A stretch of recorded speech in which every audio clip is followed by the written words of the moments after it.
Good evening and welcome to the January 11th meeting of the Civil Service Commission. May we have roll call, please? Commissioner Yagubian? Yes. Commissioner Gazarian? Here. Commissioner Manukian? Yes. Commissioner Abkarian? Here. Chair Devine? Here.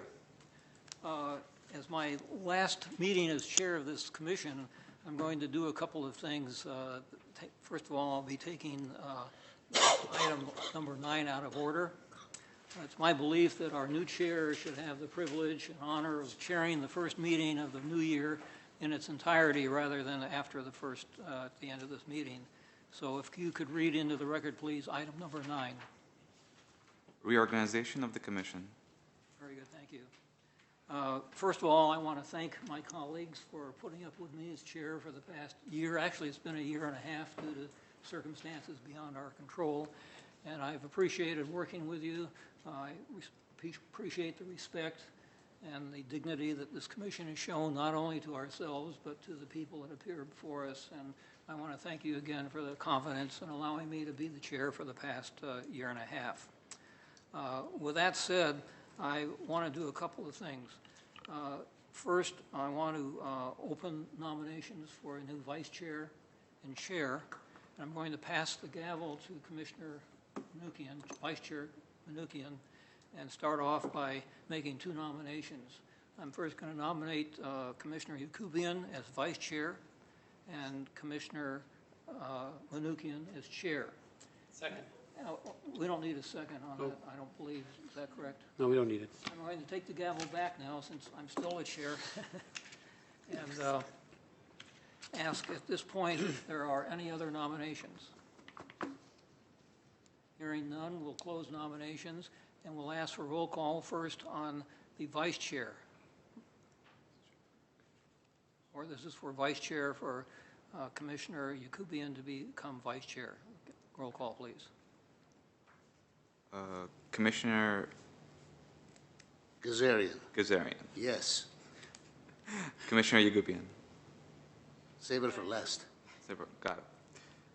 Commissioner Manukian? Yes. Commissioner Devine? Yes. Commissioner Abkarian? Yes. Okay. Now we're going to do. Oh, I'm sorry. Chair Yagubian. She voted. She'll accept. Yes, thank you. And now we'll do roll call for a chair. That'll be Chair Manukian. Commissioner Yagubian? Yes. Commissioner Gazarian? Yes. Commissioner Abkarian? Yes. Commissioner Devine? Yes. Commissioner Manukian? Yes. Congratulations. Congratulations.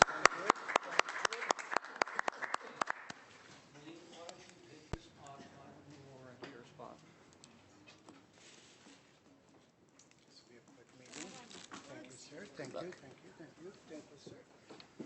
I hold the record for the quickest meeting. No. Hey, you left a mess before you left.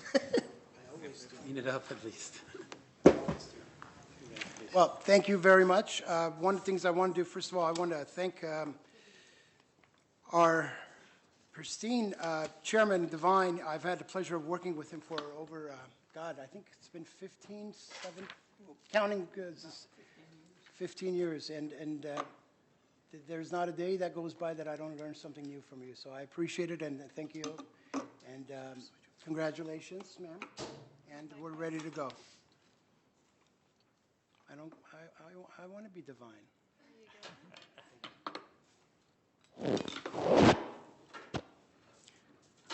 Okay, what's next on the agenda?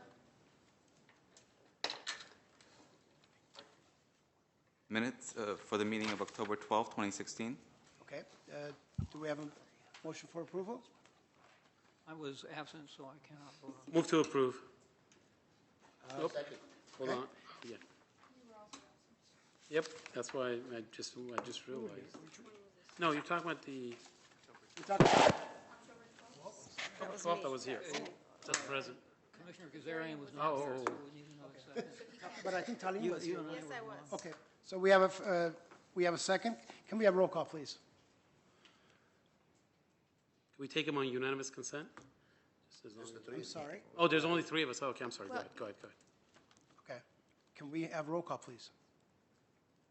Commissioner Yagubian, Yes. Commissioner Gazarian, I was not here, so I'm gonna. Abstain. Commissioner Abkarian, Yes. Commissioner Devine, Abstain? Chair Manukian. Yes. What's next? Minutes for the meeting of November 9, 2016. Move for approval? Second. Can we have roll call, please? Commissioner Yagubian, I will abstain. I was not here. Commissioner Gazarian, Here, yes. Commissioner Abkarian, Yes. Yes. Commissioner Devine, Yes. Chair Manukian. Yes. What's next? Oral communications, I don't have any cards. What's next?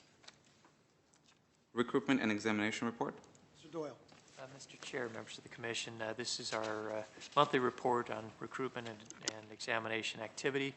Our activity is up. Typically, we hover around 50 recruitments, but this report has us up to 63. So it's a bit of a busy workload at the moment. The reflection of the work that we have and a lot to do in the new year. So, and this item is a note and file. If you have any questions on any of these items relating to the recruitment, the dates, the filing periods, exams, I'd be happy to try and answer them. Otherwise, it's note and file. Any questions from my fellow commissioners? I see none. What's next? Eligible list established. Mr. Doyle. Mr. Chair, members of the Commission, this is also a note and file item. These are the eligible lists that have been established since our last meeting prior to the holidays. And as you can see, very busy times. We had, there's actually 2 pages worth of activity, 16 exams, most of them promotional, some pretty significant ones during this period of time. Looks like a fire battalion chief exam, assistant director for library and arts and culture, and plenty other things going on. Again, this report shows the number of applications received, and then in the far right column, the total number who made it through that process and made it onto the eligible list. It's always a relatively small number in comparison to the applications we get. So once again, it's a note and file item. If you have any questions, be happy to try and answer those for you. Any questions? I see none. What's next? Presentation of Glendale Supervisor Academy. Mr. Doyle. Yeah, Mr. Chair, members of the Commission, very pleased to present once again some members of our graduating class from the Glendale Supervisory Academy. That's an in-house program that we have of taking our staff and really focusing on employee training and development. And this program is one that we've had for many years. And really, the idea is designed to build and establish a core of future leaders and supervisors in this organization. The way this program works is early on in the year, usually around January, we have each of the departments nominate individuals from their own departments for this program. And these individuals who are nominated by each department participate in a series of 11 classes in a cohort format. So you have a group of people that, some from fire, police, community development, a variety of different areas all together, learning just some basic leadership and supervisory concepts. We like to make a big deal out of this program, and we do, after the program's done, we have a graduation ceremony, and the commission was very well represented by Commissioner Abkarian, who attended. That was last month. And we always like to bring them back here to the commission for so you can get to meet a few of them and really say congratulations on what they've accomplished. So we do have a couple. We did have I think it was around 20 graduates this year, and it looks like we have a far smaller number than that. But if you folks don't mind coming up to the podium and just saying Please. who you are and You guys have worked very hard for this, so what departments you work Congratulations. for and that sort of thing. My name is Cassandra Pruitt. I work in community development. I'm a senior administrative officer. Thank you for the class. It was very informative. I really enjoyed it. congratulations. Thank you. Jasmina Žigić, Public Works Engineering, Civil Engineer 2. I'm glad to know Civil Engineer Commissioner, and the class was really helpful. Thank you. Congratulations. Thank you. Hi, I'm Kaylee Cannon from the Library Arts and Culture Department. I'm currently the art librarian, and I wanted to say thank you for the opportunity to receive this training. Congratulations. Thank you. My name is Sean Chavez. I'm with the Human Resources Department. I'm Human Resource Analyst. Congratulations. Fantastic work. Just a quick note, if you don't mind. I've known about the program, did some research, and then I went to the event. The people who go to take the time, spend the time, and go to the program should be commended. It takes a lot of time and effort to do this, but I also want to commend the staff for doing just an incredible job of putting this together. It's a lot of work, and with the work they have currently, on top of that, doing this, I think they did just an excellent job. So I just wanted to mention that. Yeah, we agree, and congratulations. Thank you. Okay, what's next? Class specification for approval, Deputy Director of Community Services and Parks. Mr. Doyle. Mr. Chair, members of the Commission, this item is a specification for a new classification in our Community Services and Parks Department. It's a Deputy Director for Community Services and Parks.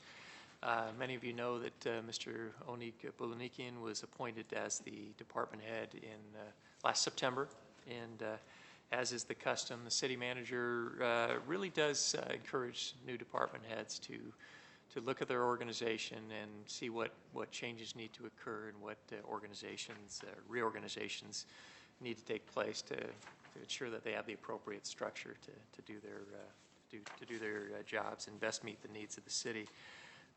What Mr. Bulanikian has done is more or less split the department into two primary sections, one relating to parks, facilities, maintenance, and the park planning, that sort of thing, and the other side more of the human services and recreational side of things, and essentially have a deputy director over each of those two very large sections. So that is the position or the classification that is here for your consideration.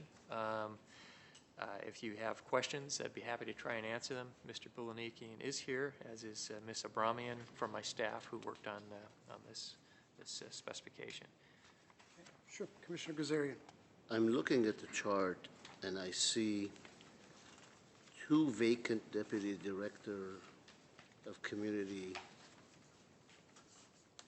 and something and Parks. Is there two positions on the chart? Commissioner Gazarian, there will be two individuals appointed to this position. Okay. So this is the establishment of the classification and the specification, and it is the intent to conduct a promotional recruitment and fill these positions. The one that is in red versus the one that is in gray. The one in red, it says park planning. The one in gray, I can't read it. What does it say? That's a very good question, and my eyes are probably worse. Service or something section? It kind of looks like Deputy Director of Community and Parks, that's the red one. Yeah. right. It's a green. Is it green or gray? Deputy Director of Community and Parks. Go ahead. President Monikian, members of the Commission, Onik Bulanikian. Congratulations, by the way. Thank you. I'm looking forward to it. I was appointed September 20th, and very excited. We have a lot of projects, a lot of programs that we're working on. So looking forward to working with the Commission and Parks staff. We're requesting two Deputy Director positions. One Deputy Director will oversee Park Services and capital projects. Currently, capital projects, I oversee the capital projects section.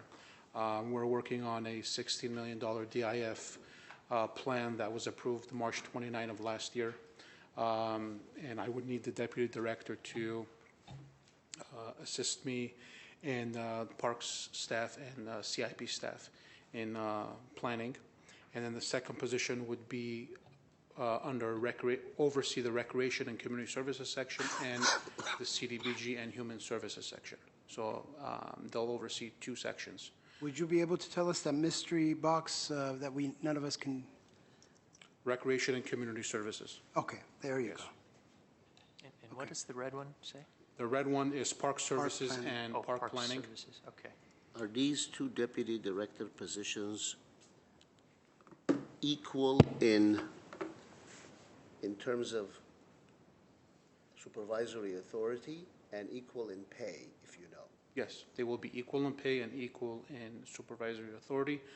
They will be reporting directly to me. So I will have 2 direct reports. I currently have 7 direct reports, and with these 2 deputy director positions, I will only have 2 direct reports. And one last question, if I may, Mr. Bulanikian, is in your opinion, is it evenly divided? Because at least visually, it looks like the individual who will occupy the gray box described function seems to have far more, underneath than the red one. Programming-wise, it's equal. The red one, we're looking at 65 full-time employees. The gray box, we're looking at about 22, 23. Oh. So it's pretty equal. Plus, we have another level under the deputy director for recreation. We have senior recreation senior community service supervisors. We have 2 of them that will oversee the recreation section. And then we have 1 community services manager that will oversee the homeless services section. And we have a senior community development supervisor that will oversee the CDBG section. So there's another layer below the deputy directors that will be assisting the deputy director positions. I think Commissioner Abkarian also has a question. Sure. Yeah, the way that the chart looks, it looks like you have 3 deputy directors.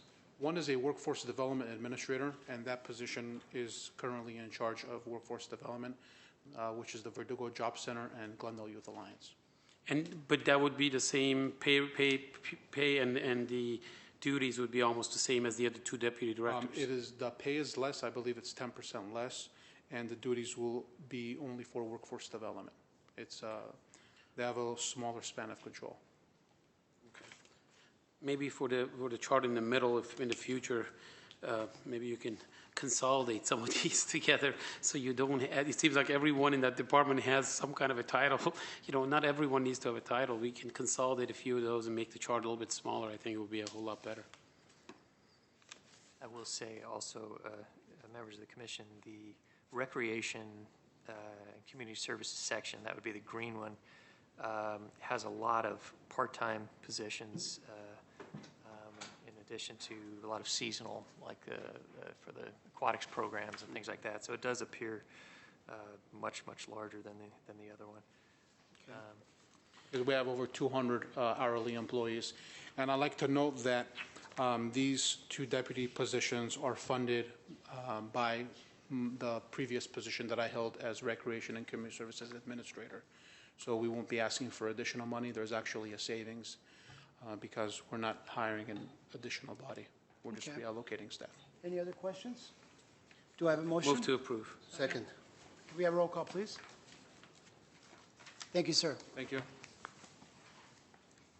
Commissioner Yagubian? Yes. Commissioner Gazarian? Yes. Commissioner Abkarian? Yes. Commissioner Devine? Yes. Chair Manukian? Yes. What's next?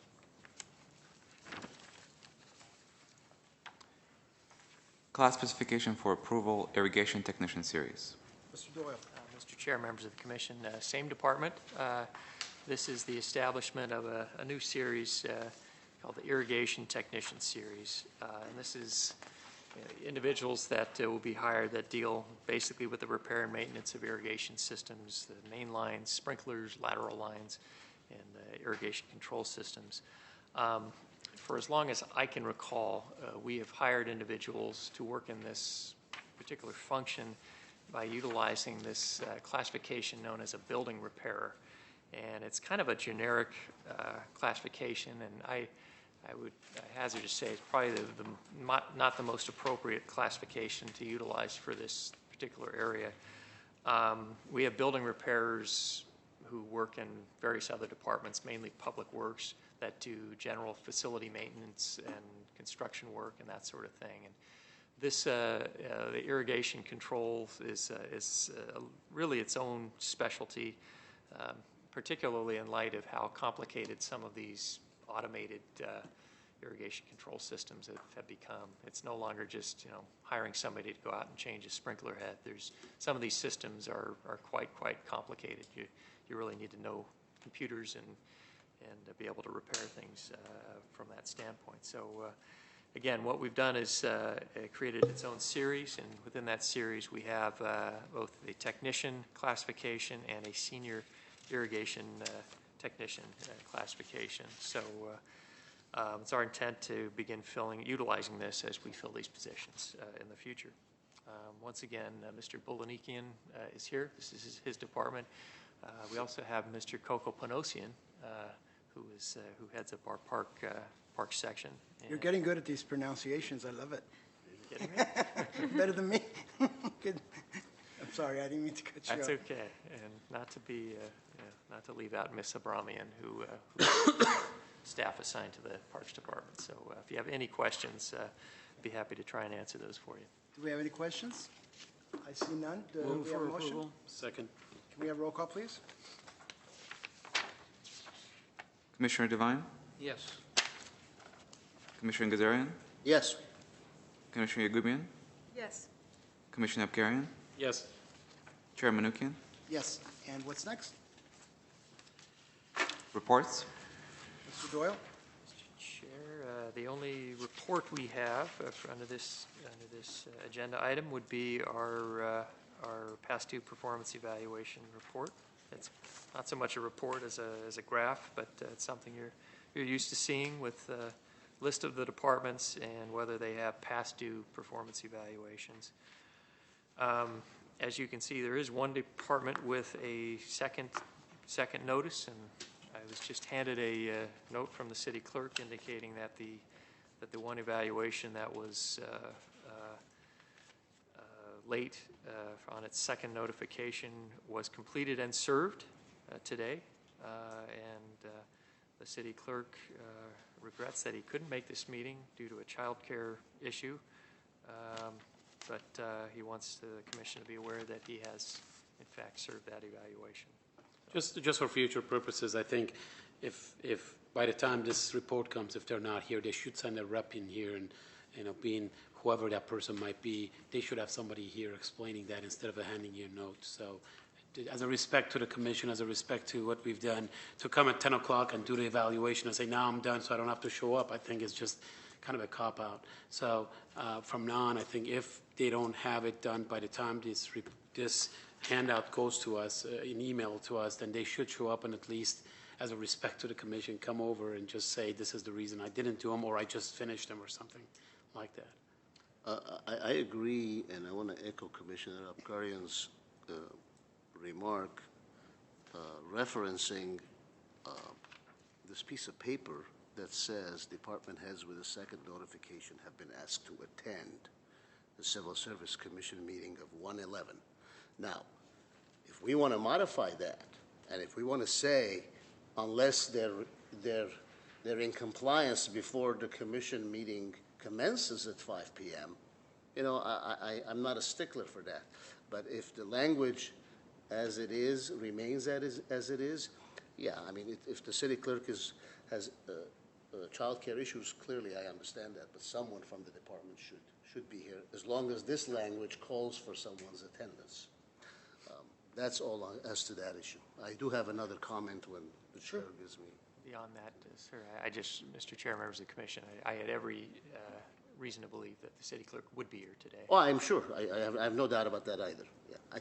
Just in terms of protocol, because of the language, the way it is in this notice that we're receiving, and I am not opposed, for the record, to say unless it has been complied with prior to the meeting, commencement of the meeting on that day, then fine, they don't have to come, I suppose, because all we're trying to do is make sure that, everybody gets their evals. We're not really looking to have somebody come and tell us, why they didn't do it, but they did it. If they did it, we don't need to hear that it's done. That's all. We just want to know that it's done. The other issue I wanted to bring to your attention, Mr. Doyle, or ask you a question about, was when I look at this list, it says police, and then it says underneath it 4 special circumstances evaluations. What is that?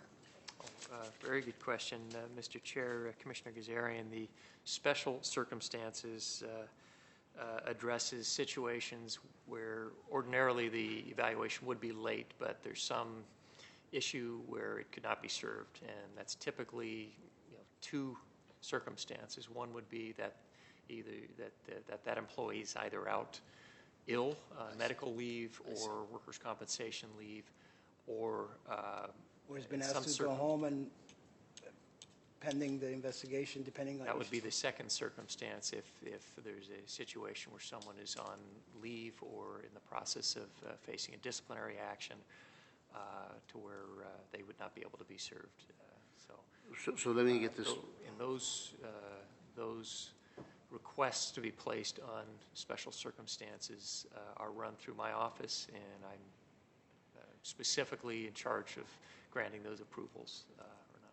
So let me ask you this. There are 4 special circumstance instances. When I say 4, I don't mean to the police department's 4. I'm talking about 4 different departments. We have community development department with a 1 special circumstance evaluation outstanding. We have the finance department with 1, the police department with 4, as I mentioned, and the public works with 1. So my question is, if they're unavailable, these are employees who are unavailable to be served, is it only a matter of service? Because I would imagine you could serve an employee with an evaluation by mail, by personal service, by a variety of means, including email. Unless you're suggesting that their participation or there's some process, procedural or substantive process that they need to be part of, but for having been sidelined for whatever reason that I'm not inquiring about, they are unable to or have yet to be a part of the process, and therein lies their merit in seeking from you an approval to give this special circumstances. Is that what's going on? Commissioner Gazarian, yes. The latter is a better description of what most of these cases involve. Okay. The person has been out for some amount of time to where perhaps we wouldn't be able to evaluate them. These are typically annual evaluations, right. And if someone has been off on an injury or something like that, 6 months or 8 months. yeah, we're not going to do an evaluation covering 4 I months. see. I get it. So we'll push the clock back, wait till they return, complete the full 12 months. So most of them involve a circumstance like that.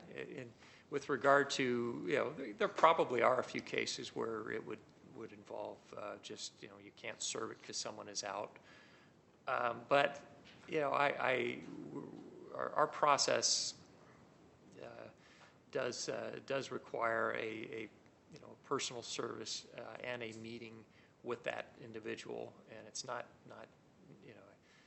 beneficial, I would say, to stick this in the mail or serve it upon them, at home. If I'm not suggesting a house call. Someone, Yeah. Who's pregnant or something like that. It's the one-on-one interaction, the meetings, the ability to question and ask and really, go over not just the evaluation itself, but whatever goals and objectives that supervisor may have for that employee on an ongoing basis. It's a valuable process which should be done, in a meeting setting, and it's more beneficial when all the parties can be there together. So. Well, thank you. Another point, I think it's important for the department heads to understand why we are so adamant about these being done on time. It's not a issue of us trying to, it comes down to basically our ability to, during hearings, when there are some issues that are brought up against an employee, and you have not had the opportunity to sit down with the employee and give them their annual reviews and correctly done it on time, we have nothing to reference it. So I think I completely agree with my fellow commissioners that it's important for these to get done in time. Any other questions or comments? Okay, what's next? Civil Service Commission, staff comments. Okay, any comments from fellow commissioners? Yes. I would like to thank Chair Devine for his service. I'd like to congratulate Chair Manukian and Vice Chair Yakubian for their appointments, and I'd like to suggest that in light of the lateness of the transition as it relates to timing, where Chair Devine has been trying to gather all of us here for some time, and here we are in January of 2017, that we'd entertain, unless there are rules to the contrary, which I don't believe there are, that the current composition of the leadership remain past the date wherein it would switch into a new leadership, which would, in my opinion, be in 3 or 4 months, and I think that would be a disservice to the Commission and not really a sufficient opportunity for the current leadership to remain. So perhaps we should defer that when the time comes to another 12 months. I agree, and I think unless there's some rule that says we can't do it, that we can change the reorganization to January of every year, starting. Something like that. Or it can be 12 months from the... There's a comment from the Chair attorney. Manukian, we'll look at the rules and determine that there isn't a specific requirement in the rule that says, for example, every August there will be a reorganization meeting. So we'll just double check, and if there isn't, then we'll honor the Commission's request and do the reorganization in January of the following year. Yeah, that wasn't exactly my thought, but that's fine. That's a good way of doing it as well. I was thinking, because I think it's usually in April, the last few years I've been here, 5 years or so, April or May. So I was suggesting that rather than May 2017, that the parties remain until May of 2018.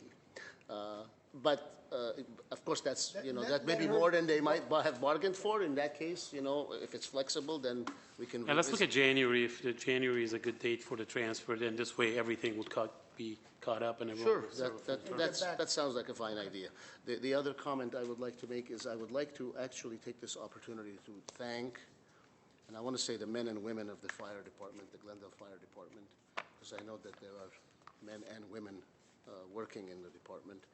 There was a very near tragic, but really tragic nevertheless, incident on my block in Glendale on Dublin Drive, where a house was literally entirely engulfed in fire, and the resident of the home was literally saved from a certain tragic demise. She was rescued from the balcony by fire department, and I believe even police officers who were on the scene who were injured, and so my thanks go to the police department as well.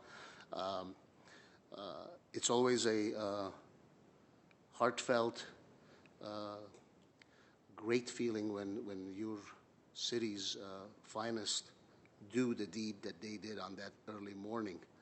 I spent the following couple of days, because this home is literally just a few doors down from my home. I spent the following couple of days, obviously driving by there, as I drive by there every morning and every night, but visiting fire department personnel who were really there 24 hours. On one occasion, I had the pleasure of taking some tea and cookies and whatnot to them, and I wanted to know why they were there, because it was around the clock. The home was so distraught and destructed, they were unable to go inside and make sure that there were no embers or certain fires that were still glowing, so to speak. And in fact, on one evening, there was such a fire that kind of reignited. They did a masterful, I don't want to call it a job, a masterful deed, and I, for one, thank them. I know everybody on my block and all those who have come to know of that horrific morning are grateful to the police and the fire department. Thank you. Absolutely. Yes. Mr. Chair, if I could add to that, the employees who were involved in the rescue of that woman from the balcony are going to be honored by our city council on January 24th at the very start of the city council meeting. It's on the agenda. It happened to have been 3 police officers. Yes. They arrived first, even before fire department could arrive. But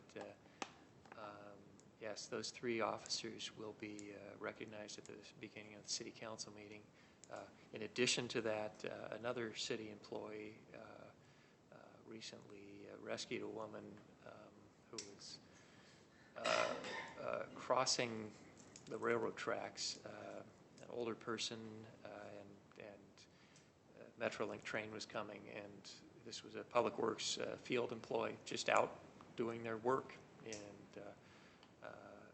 did a really outstanding service for the community by saving this woman prior to a Metrolink train coming, which in a similar fashion it would have led to this woman's demise. It's the sort of thing that happens more often than you would imagine, and it's not just the police and firefighters who are out there saving people. We have water and power employees, public works employees who are out, community development employees who are out, kind of the eyes and the ears of this this community. And when they see something like this, they jump into action and do some really heroic stuff. So those 4 employees will be honored on January 24th at the start of the City Council meeting. So we hope that you apply or tune in. Absolutely. I've always said we are blessed. Our civil servants at this city they are one of our tremendous assets that we sometimes take for granted, and we really owe a lot to them. And it's not just a paycheck. It's just for these guys, in situations like this, they don't think twice about it. So thank you for everything that you guys do, and that's one of the reasons why we volunteer to make sure their rights are protected. So with that, we have a motion to adjourn? Move to adjourn. Thank you.